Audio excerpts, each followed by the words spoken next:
আমি ঢাকায় এর ইংরেজিটা কিভাবে বলবে আই এম ইন ঢাকা। যদি বলো যে আমি বাড়িতে, তাহলে আমি বাড়িতে এর ইংরেজিটা কিভাবে বলবে? I am at home. যদি বলো আমি স্কুলে, তাহলে কি হবে? এর ইংরেজিটা হবে আই এম অ্যাট স্কুল। আমি বাজারে, তাহলে আমি বাজারে এর ইংরেজিটা কি হবে? I am at the market. যদি বলো যে আমি পার্কে, তাহলে কি হবে? I am at the park. যদি বলো আমি অফিসে, তাহলে এর ইংরেজিটা কীভাবে বলবে? I am at the office. যদি বলো আমি রান্নাঘরে, সে জায়গায় এর ইংরেজিটা কীভাবে বলবে? I am in the kitchen. যদি বলো আমি বাসে, সেক্ষেত্রে কি বলবে? যে আমি বাসে, সেক্ষেত্রে বলবে I am on the bus.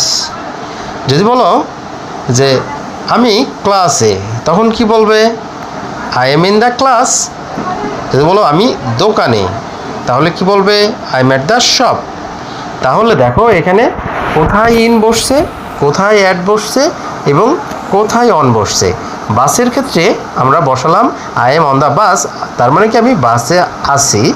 আবার দেখো আমি ক্লাসে আছি, সেই জায়গায় কিন্তু ইন দ্য ক্লাস হচ্ছে। যদি বলো আমি দোকানে আছি, সেই ক্ষেত্রে I am at the shop.